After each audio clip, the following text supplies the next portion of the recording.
तो आज हम करेंगे कूलम्स लॉ का आगे का पोर्शन। अभी तक जो आपने कूलम्स लॉ लगाया, अभी तक जो आपने कूलम्स लॉ किया, वो बड़ा ही सिंपल, बड़ा ही डायरेक्ट किया कि चार्ज दिया, ये चार्ज दिया, फोर्स निकाली, रिजल्टेंट निकाला, बस।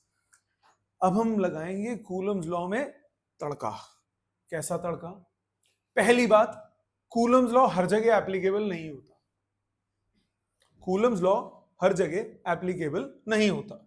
मैंने बोला ये एक बॉडी, इस पे कुछ चार्ज, ये एक और बॉडी, इस पे कुछ और चार्ज, इन दोनों पे force K Q1 Q2 by R square. गलत है, ये नहीं होगा। ये क्यों? ये पॉइंट चार्ज नहीं है। क्यों नहीं है? अब खुद सोचो, ये एक बॉडी है, ये दूसरी बॉडी है, इस बॉडी पे चार्ज है, इस बॉडी पे भी चार्ज है।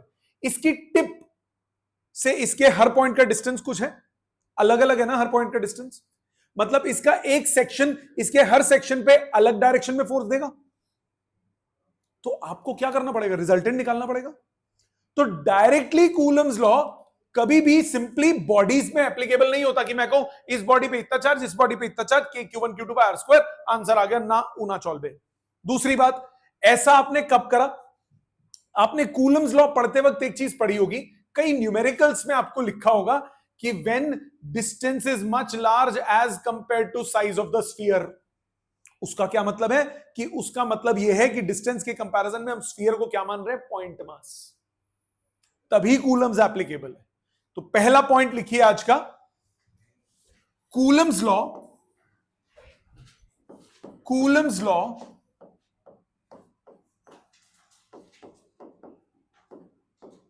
is only applicable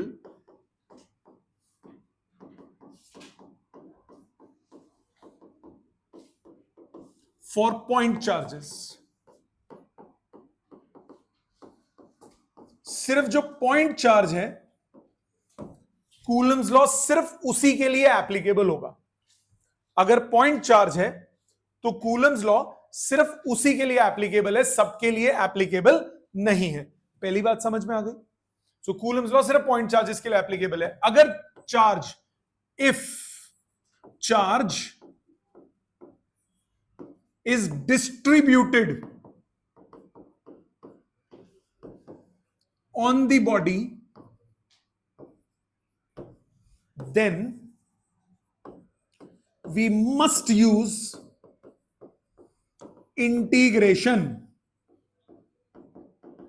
आज जो हम करेंगे, हम हमेशा 100% ऑलवेज क्या यूज करेंगे? इंटीग्रेशन का प्रयोग। कैसे करेंगे? उसके लिए आपको टाइप्स ऑफ डिस्ट्रीब्यूशन पता होने चाहिए। अब रोक दीजिए और सामने देखिए, types of charge distributions. Charge distribution कौन कौन से टाइप का होता है? पहला टाइप का चार्ज डिस्ट्रीब्यूशन है लीनियर चार्ज डिस्ट्रीब्यूशन।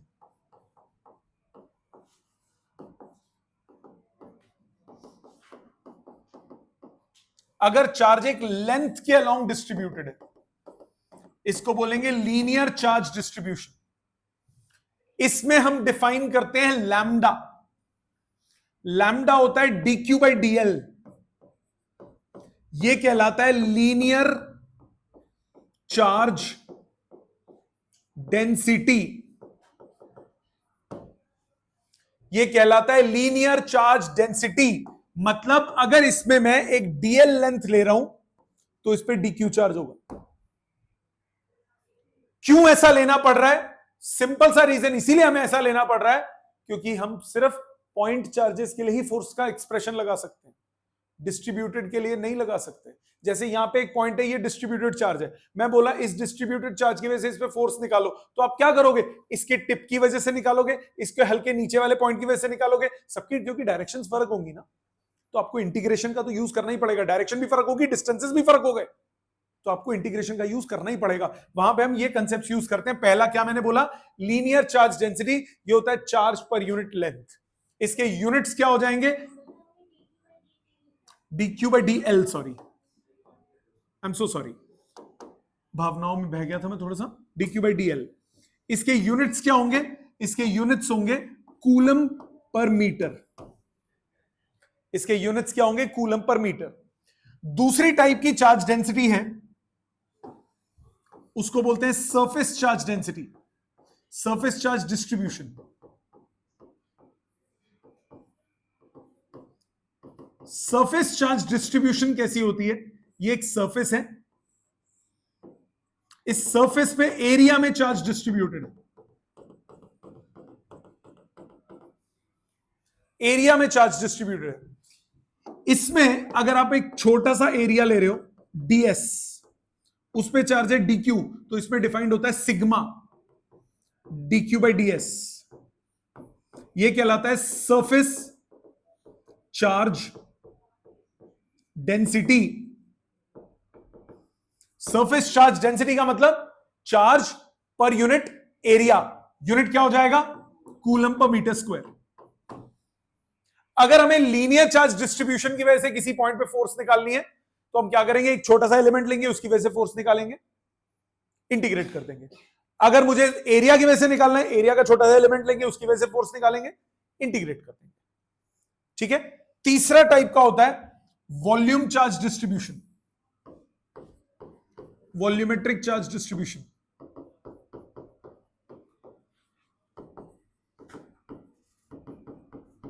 अगर चार्ज एक वॉल्यूम में डिस्ट्रीब्यूटेड हो,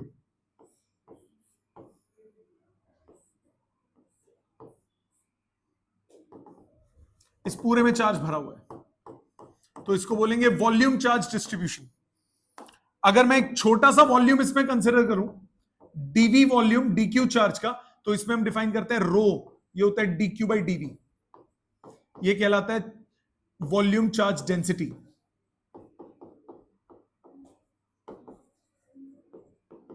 यूनिट्स क्या हो जाएंगे? Coulomb per metre cube. इसके यूनिट्स क्या हो जाएंगे? Coulomb per metre cube. तीन डिस्ट्रीब्यूशन समझ में आ गई। इन तीन डिस्ट्रीब्यूशन को कई बार एक अलग नाम से भी डिनोट कर देते हैं। If distribution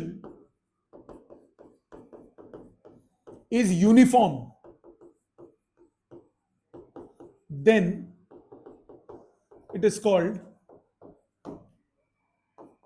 continuous charge distribution. Uniform distribution का मतलब कि अगर मैंने 1 मिलीमीटर में 1 कूलम चार्ज है तो पूरी लेंथ में कहीं पे भी 1 मिलीमीटर लूंगा, चार्ज 1 कूलम ही मिलेगा। मतलब यूनिफॉर्म डिस्ट्रीब्यूशन का मतलब, यूनिफॉर्म डिस्ट्रीब्यूशन का मतलब सिग्मा, लैम्डा, रो ये कांस्टेंट्स होंगे। यहां पे डीक्यू लेंथ, डीक्यू चार्ज है डीएल लेंथ में, यहां पे डीएल लेंथ लूंगा सेम चार्ज मिलेगा, यहां पे लूंगा सेम मिलेगा। नॉन यूनिफॉर्म का मतलब क्या हो गया? यहां ज्यादा है और नीचे कम हो गया। नॉन यूनिफॉर्म सिंपल बात है यार, यहां पे इतने सारे बच्चे बैठे, सबको 2-2 रुपए दे दूं, ये यूनिफॉर्म डिस्ट्रीब्यूशन है। पर ये मुझे ज्यादा पसंद है, मैंने इसे 100 रुपए दिए, बाकी सबको 1-1 रुपया दिया, तो ये नॉन यूनिफॉर्म डिस्ट्रीब्यूशन हो गई। समझ में आ गई बात? तो क्या करेंगे? यूनिफॉर्म डिस्ट्रीब्यूशन का मतलब इक्वली हर तरफ डिवाइडेड है। लेंथ में तो लीनियर, सरफेस में तो एरिया, वॉल्यूम में तो वॉल्यूमेट्रिक। ठीक है। कौन सी 3 टर्म्स आपको याद करनी है? लैम्डा, सिग्मा और रो। समझ में आई यहां तक बात? अप्लाई करके दिखाऊं इसको? पहले लिखो इसको फिर अप्लाई करता हूं। पहले इसको लिखो, पहले इसको लिखो फिर अप्लाई करते हैं। आगे देखिए, क्वेश्चन अप्लाई करते हैं, ध्यान देंगे सब लोग। जिसका रह गया अब कोई नहीं, बाद में निकला, पहले समझो। मैं पहले एक क्वेश्चन इसमें से कराऊं, फिर एक अपना बनाऊंगा मनगढ़ंत क्वेश्चन। पहले एक ये देखते हैं। असाइनमेंट की एक्सरसाइज में क्वेश्चंस हैं, मोर देन इनफ क्वेश्चंस हैं, जितने इसके रिक्वायर्ड हैं उससे ज्यादा। सामने देखो, अप्लाई कर रहा हूं, प्लीज देखना, इसी में आपको कॉन्सेप्चुअली भी क्लियर होगा। कह रहा है a charge capital Q is distributed along the length. एक चार्ज है कैपिटल क्यू जो अपने लेंथ के अलोंग डिस्ट्रीब्यूट कर दिया। मतलब अब पॉइंट चार्ज नहीं है, मतलब कूलम्स लॉ डायरेक्टली एप्लीकेबल नहीं है। अब charge capital Q is distributed along the length capital L on the X axis from X equal to A. Bablu सामने, from X equal to A. तो पहले एक्सेस बनाते हैं, नोबडी राइट्स, प्लीज समझोगे ध्यान से। x इक्वल टू ए, ये है x equal to a distance दूर, यहां से मैंने एक लेंथ के अलोंग, ये लेंथ है जी, ये लेंथ है, इस लेंथ के अलोंग चार्ज को डिस्ट्रीब्यूट करा। कितनी लेंथ है? एल लेंथ है। इस एल लेंथ के अलोंग चार्ज को डिस्ट्रीब्यूट कर दिया। ठीक है, कुछ नहीं बोला होता तो यूनिफॉर्म मानते हो, बराबर बराबर बराबर बराबर डिस्ट्रीब्यूट कर दिया। टोटल चार्ज कितना है? Capital Q. टोटल चार्ज कितना है? Capital Q. Find the force due to this distribution on the charge small Q at origin. ये ओरिजिन पे एक चार्ज पड़ा है स्मॉल क्यू, इस पे टोटल फोर्स निकालनी है। ओरिजिन पे एक चार्ज पड़ा है, इस पे टोटल फोर्स निकालनी है इस डिस्ट्रीब्यूशन की वजह से। ये डिस्ट्रीब्यूशन है इसकी वजह से। अब आप खुद लॉजिकली सोचो कि Q1 Q2 bye are square का तो मतलब ही नहीं बनता ना, क्योंकि इसका डिस्टेंस कुछ और है, इसका डिस्टेंस कुछ और है, इसका डिस्टेंस कुछ और है। तो आपको क्या कंसीडर करना पड़ेगा? एक छोटा सा सेक्शन कंसीडर करना पड़ेगा। मैंने यहां पे एक छोटा सा पार्ट कंसीडर कर लिया, dx लेंथ का। मान लिया इस पे चार्ज है dq। पहले इसका चार्ज निकालना पड़ेगा। चार्ज कैसे निकालें? हमारे पास तो टोटल चार्ज है। चार्ज निकालने के लिए क्या करोगे? डिस्ट्रीब्यूशन कंसीडर करोगे। लैम्डा कितना हो गया? Total charge upon total length. अगर कुछ नहीं बोला होता तो मैंने क्या बोला? अगर कुछ नहीं बोला होता तो चार्ज कैसे डिस्ट्रीब्यूटेड है? यूनिफॉर्म, बराबर बराबर बराबर। डिस्ट्रीब्यूशन का मतलब क्या है कि अगर 1 सेंटीमीटर में 1 कूलम है तो 2 सेंटीमीटर में कितना होगा? 2 कूलम। 10 सेंटीमीटर में कितना होगा? 10 कूलम। क्या कांस्टेंट रहा? रेशो, मतलब लैम्डा कांस्टेंट, रो कांस्टेंट, सिग्मा कांस्टेंट। तो डिस्ट्रीब्यूशन में लैम्डा, सिग्मा, रो ये कांस्टेंट्स रहते हैं। कब? जब चार्ज कैसा हो? यूनिफॉर्मली डिस्ट्रीब्यूट, बराबर बराबर डिस्ट्रीब्यूट। तो अब जरा इधर वापस आओ, बराबर बराबर डिस्ट्रीब्यूट है तो लैम्डा कितना हुआ? Total charge upon total length करो या part of charge upon part of length करो, एक ही बात है ना। मैंने 5 बच्चों को 2-2 रुपए दिए तो रुपीज पर बच्चा कितना हुआ? 2 रुपीज। रेशो 10/5 करो या 2/1 करो, बात तो एक ही आएगी। समझ में आई? तो रेशो क्या रहेगा? कांस्टेंट। रेशो कांस्टेंट है तो dq मान लिया इस पे, तो इस पे चार्ज क्या हुआ? dq/dl dx। तो इसका चार्ज कितना आया? q/l into dx। रखो संभाल के। कैसा लग रहा है देखने में? बढ़िया है, सुंदर है, अच्छा है, अच्छा लग रहा है। अब इसका डिस्टेंस सेंटर से मैंने x मान लिया, इसकी वजह से इस पे फोर्स निकालो, क्या होगी? रिपल्सिव। आगे कोई भी कंसीडर करोगे इसकी वजह से क्या होगी? रिपल्सिव। ये वायर है, ये पॉइंट है, इस सेक्शन की वजह से ये रिपेल कर रहा है, इसकी वजह से भी तो रिपेल करेगा, इसकी वजह से भी रिपेल करेगा, पीछे वाले की वजह से भी रिपेल करेगा। सब सेम डायरेक्शन में होंगी तो क्या कर सकते हो? ऐड। स्यापा कब पड़ेगा? जब डायरेक्शन फर्क आएंगे उस पर भी। पहले सिंपल केसेस, इसमें एक सेक्शन की वजह से निकाला रिपल्जन, दूसरे की वजह से निकाला रिपल्जन, तीसरे की वजह से निकाला रिपल्जन, सबकी वजह से क्या हुआ? Total repulsion. टोटल रिपल्जन तो क्या कर दोगे? एडअप कर दोगे। तो एडअप करने का मतलब इंटीग्रेट करना। इसकी वजह से फोर्स कितना हुआ? फोर्स हुआ K Q1 Q2 by x square. Yes और no? K Q1 Q2, Q1 क्या है? स्मॉल q, Q2 क्या है? dq by x square, right. dq की वैल्यू ये रही, फेंको उस पर। K Q by x square Q by L into dx, right. Total force निकालने के लिए क्या करोगे? इंटीग्रेट। टोटल फोर्स निकाल लो, इंटीग्रेट सिंपल करेंगे। क्यों? क्योंकि डायरेक्शन सबकी सेम है। K constant, Q constant, capital Q constant, L constant, integration dx by x square. Limit क्या होगी? लिमिट क्या होगी? लिमिट क्या होता है? स्टार्टिंग और एंडिंग वैल्यू। तो x की सबसे पहली वैल्यू कौन सी है? a। शुरू कहां से हो रहा है? a से। आखिरी कहां पे? a प्लस एल पे। पहला जो पार्टिकल है वो यहां लोगे ना, उसका डिस्टेंस कितना हो गया? a। आखिरी वहां लोगे, उसका कितना हो गया? a plus L. लिमिट क्या होगी? a से लेकर a प्लस एल तक। Got it? 1/x स्क्वायर का इंटीग्रेशन क्या होता है? -1/x। सो ये हुआ -k by L 1/x, limit a से a plus L. Limit put करो, -k by L 1 upon A plus L minus 1 upon A, LCM लो, minus K Q Q by L, A minus L upon A times A plus L. A cut गया, minus minus cut गया, L cut गया, आपके पास force कितनी आई, K Q Q A into A plus L. Answer आ गया। कैसा लगा? समझ में आया? समझ में आया? अब इसी क्वेश्चन में थोड़ा मजाक करते हैं, थोड़ा सा मिर्च बढ़ाते हैं।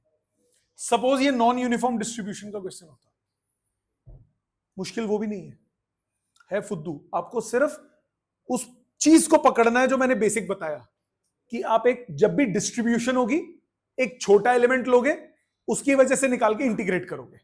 अब वो इंटीग्रेशन कई खेलों में हो सकती है, जैसे क्वेश्चन देखते हैं।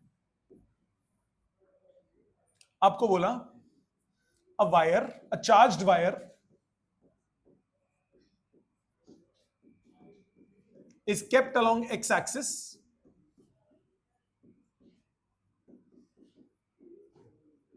from x equal to a if length of wire is capital L and linear charge density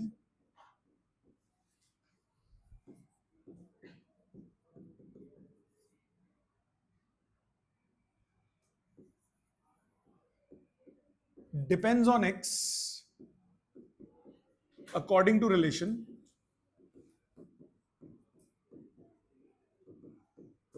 lambda is equal to kx, where k is a constant. Find force on small q placed at origin.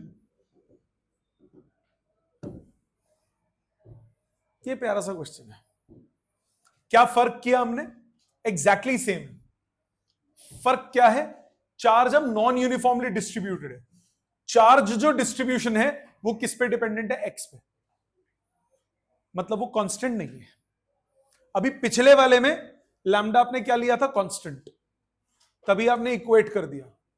इसमें dq by dx अगर करोगे तो उसको q by L नहीं ले सकते, क्योंकि वो कांस्टेंट नहीं है, बराबर डिस्ट्रीब्यूशन नहीं है। अब क्या दिमाग लगाओगे?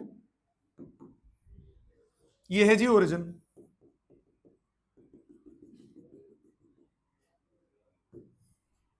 ये है वो वायर x इक्वल टू ए से x इक्वल टू एल तक। इसमें चार नॉन यूनिफॉर्मली डिस्ट्रीब्यूटेड है।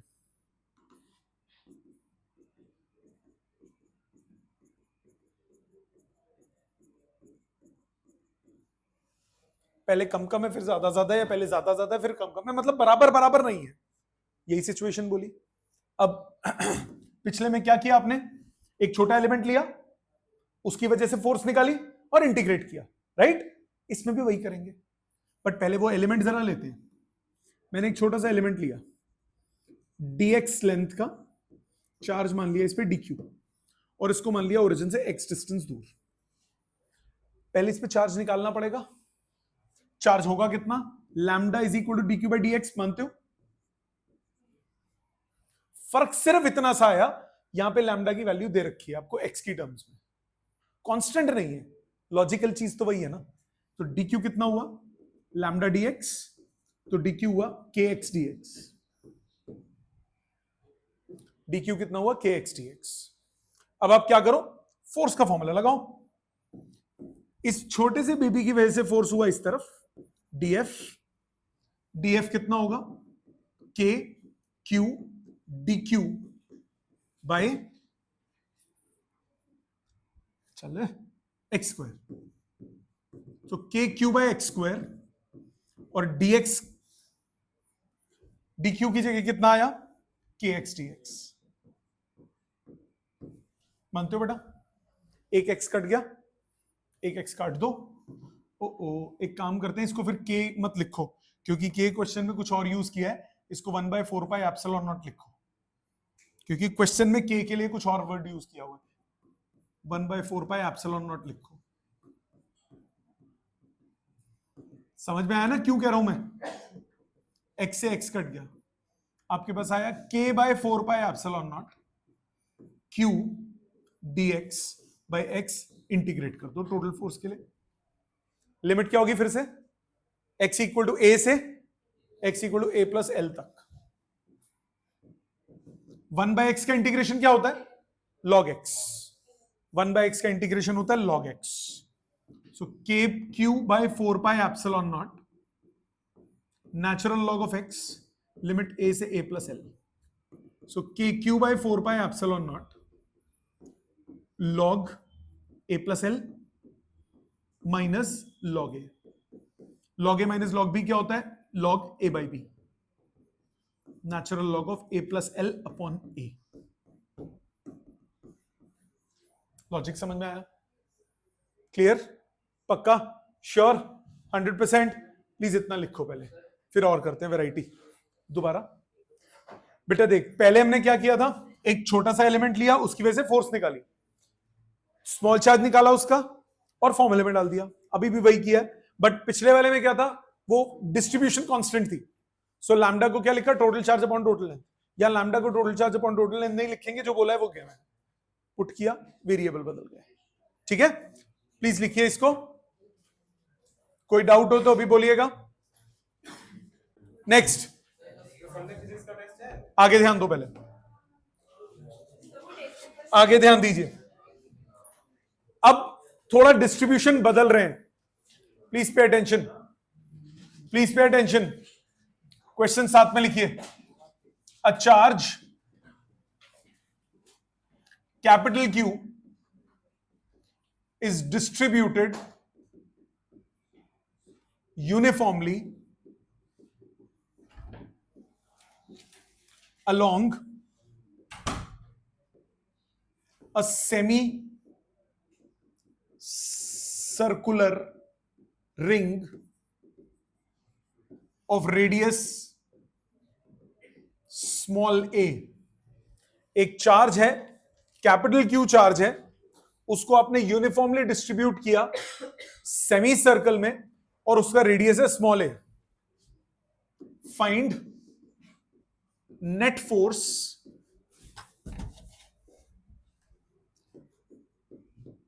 On charge small q at centre. पिछले वाले में और इसमें क्या प्रॉब्लम है, क्या फर्क है? पिछले वाले में सारी फोर्सेस सेम डायरेक्शन में थी, इसमें नहीं होगी। ध्यान दो सब लोग। एक सेमी सर्कुलर रिंग है,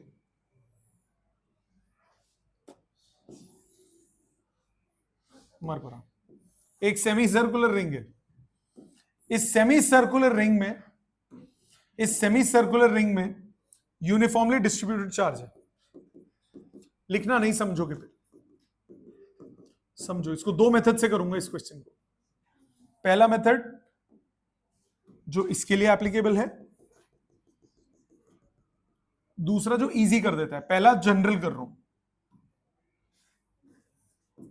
इसके सेंटर पे एक चार्ज पड़ा है स्मॉल q, इस पे फोर्स निकालनी है।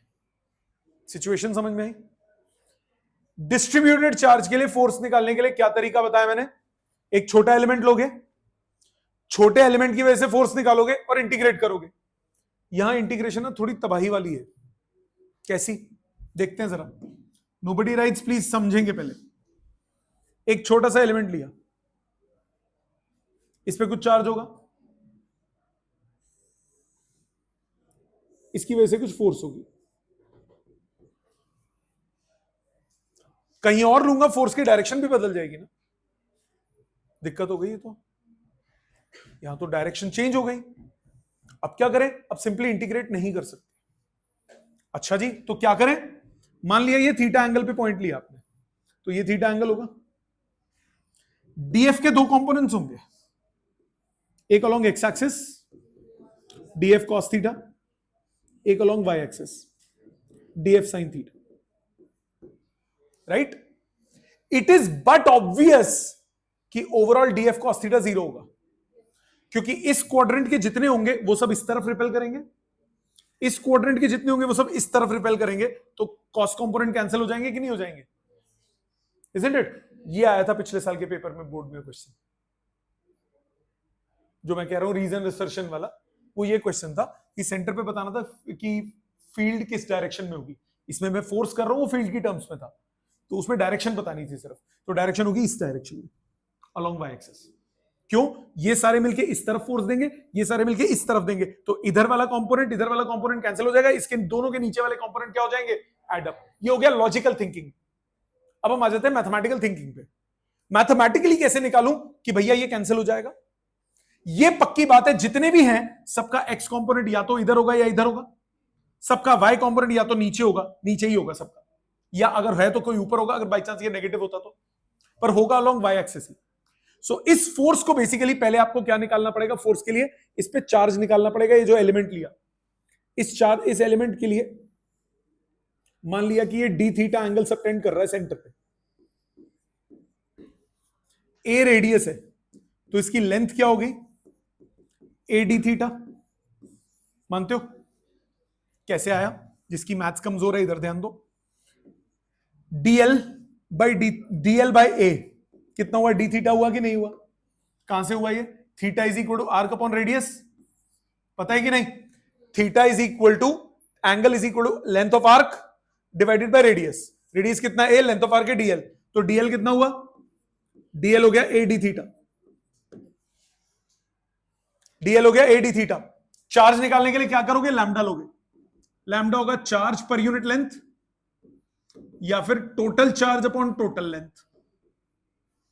सेमी सर्कल है, टोटल लेंथ कितना हो गया? पाई ए, टोटल चार्ज कितना है? Capital Q. मानते हो ये बात? दोबारा मैंने बोला charge per unit length lambda होगा, उसको लैम्डा को मैं डीक्यू बाई डीएल लिख सकता हूं, लैम्डा को मैं total charge upon total length भी लिख सकता हूं। दीदी क्लियर है बेटे यहां तक? लैम्डा को मैं डीक्यू बाई डीएल भी लिख सकता हूं, total charge upon total length भी लिख सकता हूं। तो मैं डीक्यू को क्या लिख सकता हूं? Q by pi a into DL. इस स्टेप तक किसी को कोई डाउट है तो प्लीज अभी बोलो। दोबारा मैंने बोला चार्ज डिस्ट्रीब्यूटेड है, मुझे इस छोटे से बेबी में चार्ज चाहिए। पहले इस बेबी की लेंथ निकालो। इस छोटे से बच्चे की लेंथ कितनी होगी? इस छोटे से बच्चे की लेंथ क्या होगी वो निकाला, arc upon radius is equal to angle, तो डीएल हो गया ए डी थीटा। अब क्योंकि लेंथ क्या लॉन्ग डिस्ट्रीब्यूटेड है तो टोटल चार्ज अपॉन लेंथ कितना हुआ? Q by pi A, Q by pi A वो क्या हो गया? डी क्यू बाय डीएल, क्योंकि डिस्ट्रीब्यूशन क्या है? यूनिफॉर्म, तो डी क्यू कितना हो गया? Q DL by pi A. ये इसका चार्ज आ गया, तो यानी इसकी वजह से फोर्स कितनी होगी? डीएफ क्या होगा? ये रहा डीएफ, मैग्नीट्यूड में कितना होगा? डीएफ मैग्नीट्यूड में होगा के D Q Q by A square, right? के Q1 Q2 बाय डिस्टेंस का square, right? Right? Vector form में कन्वर्ट करो, डीएफ इन वेक्टर फॉर्म। इसका एक्स कंपोनेंट क्या होगा? राइट साइड, मैंने इसको एक्स एक्सिस मान लिया, वाई एक्सिस ऊपर है, X component right side DF cos theta आई कैप। वाई कंपोनेंट कहां है? थल्ले, माइनस डीएफ साइन थीटा जे कैप। ये हो गई वेक्टर फॉर्म। मानते हो बेटा? No worries. अच्छा जी, डीक्यू की वैल्यू भी डाल देते हैं ऊपर में। डीक्यू की value k q by A square, dq की value q by pi A, Q by pi a, dq की नहीं, हाँ डीक्यू की, हाँ ठीक ठीक तो डाल रहा था, डीक्यू की Q by pi a into DL, isn't it? Q नहीं है, एक मिनट, ये चार्ज मैंने कैपिटल क्यू ले लिया, ये स्मॉल क्यू चार्ज है। रुक जाओ रुक जाओ रुक जाओ रुक जाओ, ये चार्ज नहीं है, हटा, अभी देखते हैं, इधर दोबारा आ जाओ। के डी क्यू इसका स्मॉल क्यू है, मैंने किसको कैपिटल क्यू ले लिया था यहां गलती से, के Q1 Q2। अब ठीक है, K D Q small Q by A square, मैंने इसको कैपिटल क्यू ले लिया था गलती से। इसी तरह के स्मॉल क्यू और ए स्क्वायर तो कांस्टेंट है, डी क्यू की वैल्यू कितनी हो गई? Q by pi a into dl. Value डालो, डीएफ कितना आया? डीएफ आ गया k Q Q by pi a cube dl cos theta I cap. Minus df k q by A square a cube pi dl sine theta J cap, right. अभी dl की value निकाली थी, फेंक दो। dl की value है A D theta, तो k Q cube by pi a cube common ले लिया। dl की जगह A D theta cos theta I cap minus A D theta sine theta J cap. A common निकल के cut गया, k Q cube by pi A square, वैसे पहले ही डाल देना चाहिए था मेरे को, पर कोई बात नहीं। ये हो गया cos theta D theta minus sign theta D theta. मानते हो यहां तक? क्या करेंगे, इसको इंटीग्रेट कर देते हैं। टोटल फोर्स कितनी हो गई, इंटीग्रेशन। लिमिट क्या होगी, किसकी लिमिट है, थीटा की।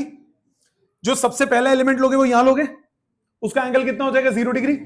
बढ़ते बढ़ते बढ़ते बढ़ते बढ़ते बढ़ते यहां पहुंचोगे, उसका एंगल कितना हो गया 180। तो लिमिट क्या हो गई 0 टू पाई।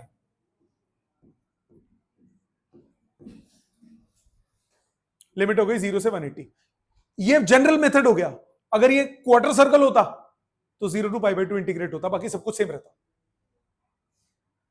समझ में आ गई ना बात, क्लियर। बस लिमिट चेंज होगी, सब कुछ चेंज हो जाएगा। कॉस का इंटीग्रेशन क्या होता है, प्लस साइन, डिफरेंशिएशन होता है माइनस साइन।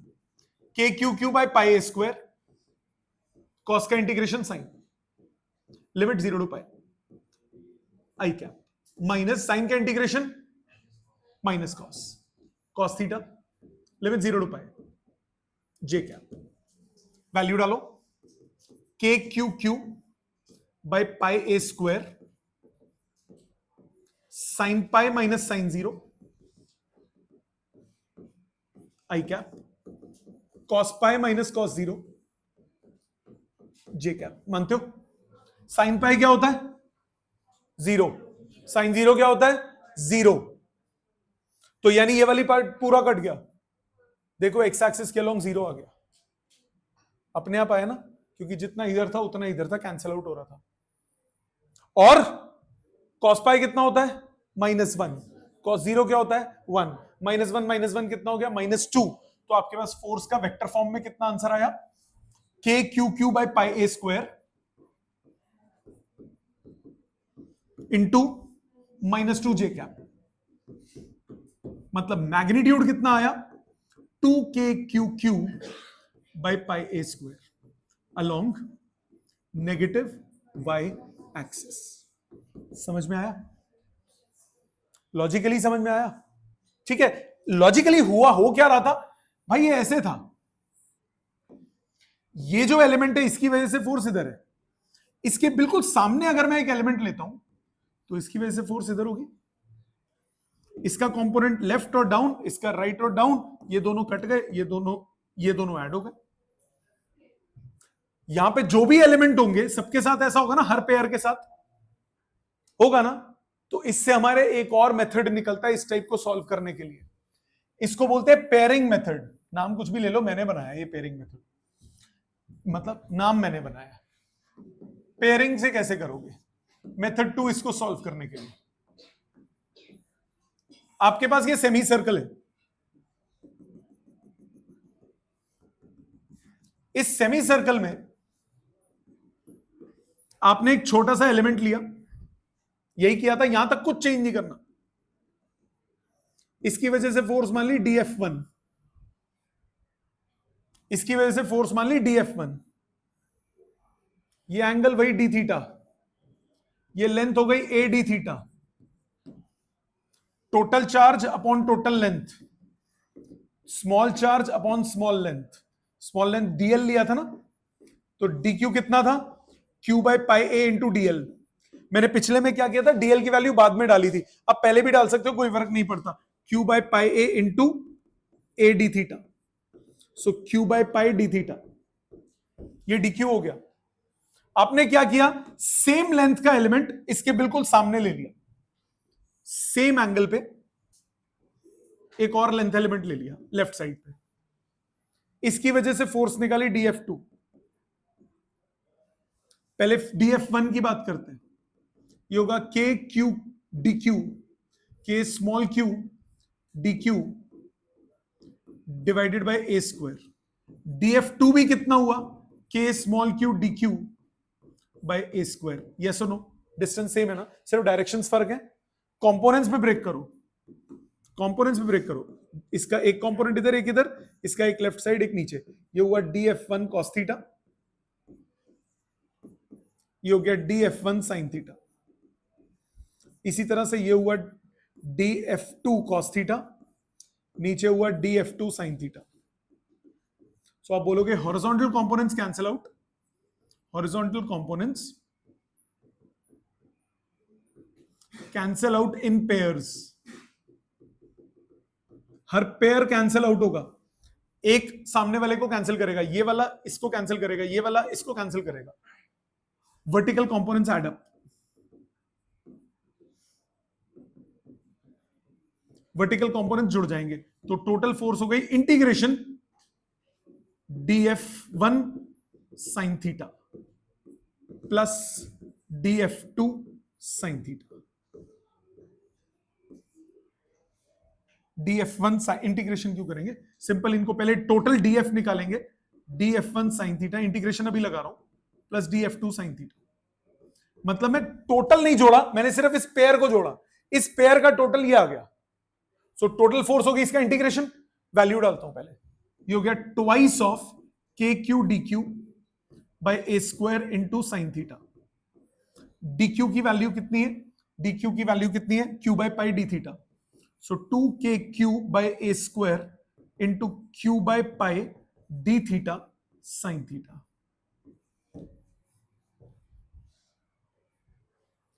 ठीक है जी, यहां तक समझ में आया?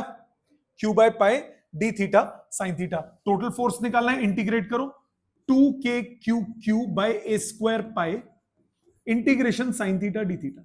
लिमिट क्या होगी, लिमिट क्या होगी, 0 से पाई, पाई 0 से पाई बाई 2, क्योंकि अब आप यहां दो दो करके जोड़ रहे हो। पिछले में क्या किया था, एक ही एलिमेंट को लेके जोड़ दिया था, यहां पेयर में जोड़ रहे हो, ये दो लिए, जब ये लोगे तो इसके सामने वाला ऑटोमेटिकली कवर हो गया, जब ये लोगे तो इसके सामने वाला कवर हो गया, जब ये लोगे इसके सामने वाला कवर हो गया। अब 0 टू पाई बाई 2 इंटीग्रेट करोगे। दोबारा समझो, दोबारा समझो। आपको याद है अभी आपने क्या किया, जब एलिमेंट्स को इंटीग्रेट करा, जब एलिमेंट्स को इंटीग्रेट किया, वो बच्चों की बात करता हूं, 8 बच्चे बैठे, 4 इधर 4 इधर, मैं 1-1 रुपया देना चाहता हूं, एक एक करके दूंगा, 8 बार देना पड़ेगा।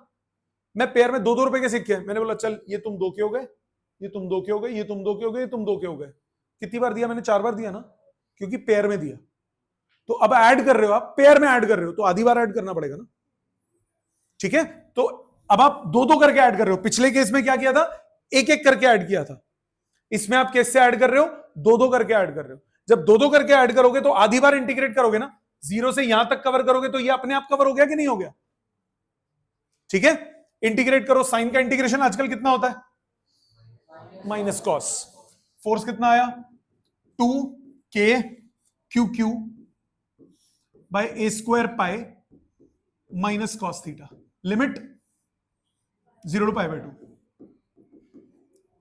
बाहर लो, minus 2k by A square pi cos pi by 2 0, cos 0 1। Solve करके आया 2k by A square pi. Check करो, सेम आंसर है पहले वाले सा। आया समझ, लॉजिकली समझ में आया, रट्टा नहीं, रट्टा नहीं, रट्टा नहीं, लॉजिकली क्लियर हुआ, क्यों कर रहे हैं ये बात समझ में आई पक्का। एक बार बोर्ड में क्वेश्चन आया ऐसा, 2 लार्ज स्फीयर्स, तब 1 मार्कर क्वेश्चंस आते थे रीजनिंग वाले, अब तो एमसीक्यूज आते हैं, पहले 1 मार्कर क्वेश्चंस आते थे। क्वेश्चन आया, 2 large spheres have charge capital Q1 and capital Q2, the force between them is given by k Q1 Q2 by r square. Is it true or false? False, because Coulomb's law is not applicable. Coulomb's law is only applicable for point charges. समझ में आई बात? इस type से भी पूछ लेता है, concept वही है। ये मैं मैथ्स कर रहा हूं, लॉजिकल कॉन्सेप्ट आपका सीबीएसई में आता है, मैथ्स आपका इसका जेई में आता है। और अगर आप फाइनल रिजल्ट्स याद रखो तो जेई एडवांस भी हेल्प हो जाएगी। तो ये सेक्शंस जो मैंने कराए हैं आज, ये आप कह सकते हो more inclined towards your entrance exams हैं रादर देन सीबीएसई। सीबीएसई में ये कॉन्सेप्चुअली है कोर्स में, ये लैम्डा वैम्डा यूज करोगे। अभी यही जो क्वेश्चन हमने किया, ये सेमी सर्कल में किया, पूरी सर्कुलर रिंग वाला एज अ डेरिवेशन है आगे, और वो बोर्ड में आता है, सीबीएसई कोर्स में है। यही एग्जैक्ट सेम चीज है, बट पूरा गोला है। मतलब मैं उसमें क्या फर्क करूंगा, सिर्फ यही करूंगा, लिमिट इंटीग्रेशन 0 to 2 पाई कर दूंगा। आंसर क्या आएगा? 0। क्यों है 0? सबके कैंसिल आउट हो जाएंगे। पूरा गोल कंसीडर करता हूं, सामने वाले का ऊपर, नीचे वाले का इधर, सब कैंसिल होकर आंसर कितना आएगा? 0। सब कुछ सेम रख के 0 to 2 पाई इंटीग्रेट करो ना यार। अभी करते हैं। 2 पाई करूंगा, क्या आया? Sine 2 pi minus sine 0, cut गया। Cos 2 pi minus cos 0, cut गया। 0 + 0 आंसर आ गया 0। मैथमेटिकली समझ में आ गया, लॉजिकली ये ऐसे करते हैं। अगली क्लास में क्या करेंगे? आज होमवर्क कुछ नहीं है, इनको रिपीट करना है सबको आपको। अगली क्लास में हम एक तो सर्कुलर रिंग वाला करेंगे, ऐसे नहीं, सर्कुलर रिंग के सेंटर पे नहीं, सर्कुलर रिंग की एक्सिस पे। वो एज अ डेरिवेशन कोर्स में है। इलेक्ट्रिक फील्ड में हम फोर्स की फॉर्म में करेंगे। इलेक्ट्रिक फील्ड में कुछ नहीं करना होता, ये फोर्स है ना, अगर यही क्वेश्चन इलेक्ट्रिक फील्ड का होता तो क्या फर्क पड़ता? स्मॉल क्यू को 1 रख देता, खत्म हो गई डेरिवेशन। तो स्मॉल क्यू अगर 1 हो जाए सामने, स्मॉल क्यू अगर 1 कूलम हो जाए तो ये इलेक्ट्रिक फील्ड का क्वेश्चन बन गया, खत्म हो गया। इसीलिए मुझे टाइम ज्यादा लगता है भाई। हम लोग कंप्लीट करेंगे तो पूरी तरह से करेंगे, बाद में आपको, क्योंकि देखो 12th खत्म होने के बाद जेई प्रिपेयर करने का टाइम नहीं मिलता। 11th रिवाइज कर लो, वही बहुत होती है। तो एटलीस्ट 12th ऐसे ही प्रिपेयर करो कि साला कोई भी एंट्रेंस एग्जाम देना पड़े तो आपको दिक्कत ना हो। बीट आपको जेई देना हो, आपको नीट देना हो, आपको कोई और एंट्रेंस एग्जाम देना हो, आपको एपीज देने हो, ये सब उसमें काम आएगा, ये सब काम आएगा। तो कृपा करके चीजों को अच्छे से करो। मैं भी बड़ा शॉर्ट में निपटा सकता हूं। मैं चाहता, अभी तक कूलम्स लॉ कितने दिन से चल रहा है? 6-7 क्लास तो हो गई।